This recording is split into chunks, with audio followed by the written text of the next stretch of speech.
Shalom, jumpa lagi di dalam aktivitasku. Oke, kelas 6, selamat beraktivitas ya, dan tetap semangat untuk hari ini.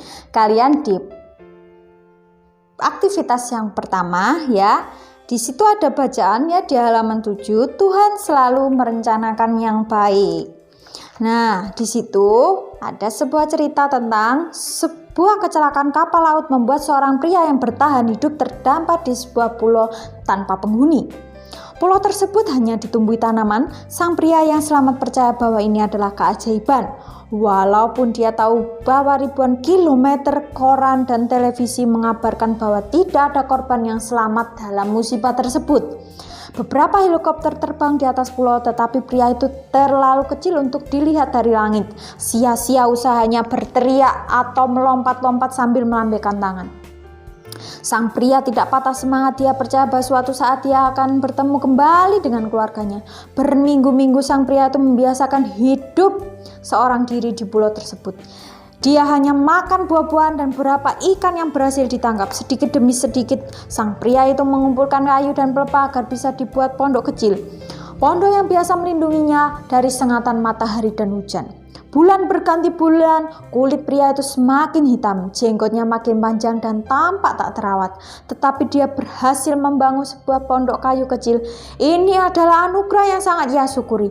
Hingga pada suatu hari panas, matahari membuat apinya memercik dan ranting dan kayu bergesekan, dan pondok kayu kecil dibangun pria itu habis terbakar. Apa ya yang kira-kira terjadi? Oke, di halaman 8.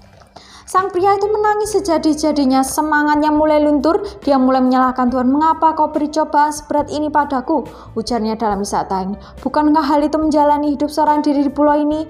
Sang pria merindukan istri dan anaknya. Mungkin mereka sudah berpikir suami dan ayahnya mereka meninggal dunia saat ini. Anak-anak sang pria itu pasti sudah besar. Keseberas sang pria harus saat pondok dia bangun susah payah terbakar. Tuhan sangat jahat dan memberikan cobaan seberat itu, pikirnya. Saat meratapi pondok yang terbakar, tiba-tiba ada suatu helikopter yang mendekat. Makin lama makin kencang mendarat di pulau tersebut. Dua orang pria turun dari langsung menghampiri sang pria itu. Pria dengan tubuh yang terawat itu menangis. Akhirnya bantuan datang. Doanya setiap malam akhirnya terkabul. "Syukurlah Anda masih hidup, Pak," ujar sang pengemudi helikopter. "Kami melihat api terbakar saat sedang berpatroli sehingga kami mendarat di pulau itu." Sang pria langsung menangis. Dia menyesal ya sudah menuduh Tuhan dengan sangat kejam. Ternyata dia malah apinya berasal itu membawa sinyal untuk helikopter itu mendarat dan menolong si bapak ini. Nah, kalian sudah bisa memahami ya bahwa cerita ini itu kehidupan manusia itu tidak disangka-sangka ya. Tuhan itu bisa membantu kapanpun kita berada dan dalam keadaan sedih, suka, duka, dan apapun. Kalian bisa jawab di halaman 9 pertanyaan ya 1-3. Bagaimana cara Tuhan menolong seorang dalam cerita itu? 2. Mengapa orang dalam cerita itu sempat marah-marah tadi, protes kepada Tuhan? 3. Apakah alasanmu beribadah atau berdoa kepada Tuhan agar Tuhan menolong, atau karena Tuhan telah berbuat baik? Nah, tulislah pendapat kalian ya. Kemudian di aktivitas pertama masih silakan baca lagi, silakan buka Alkitab kalian lagi, pelajari Ulangan 10 ayat 12-22 dan Mazmur 100. Silakan dibaca ya di halaman 9. Kemudian kalian jawab di halaman 10. 1. Mengapa orang Kristen perlu beribadah? Pakailah ayat Alkitab untuk mendukung jawabanmu ini. Nah, tadi Ibu sudah bilang kan, buka Alkitabnya ya. 2. Apa saja bentuk ibadah Kristen yang kamu ketahui? Bisa cari di materi. 3. Apa saja bentuk ibadah Kristen yang pernah kamu ikuti bersama-sama teman atau keluargamu? Bahkan sudah dijelaskan ya di dalam materi.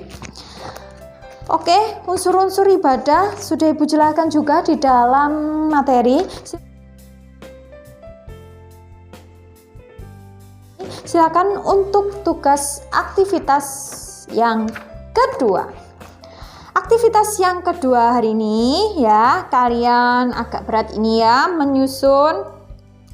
Tulislah pengalamanmu, perasaanmu ketika mengikuti ibadah. Jadi itu cerita sharing ya, tentang pengalamanmu beribadah.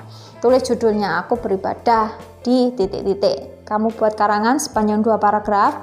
Kemudian, apakah manfaat ibadah secara teratur? Tulis saja ya di situ alasanmu apa aja. 3, ini butuh bantuan orang tua ya untuk menyusun liturgi singkat. Isinya apa? Nyanyian pembukaan ya di halaman 13. Doa pembukaan, nyanyian syukurnya.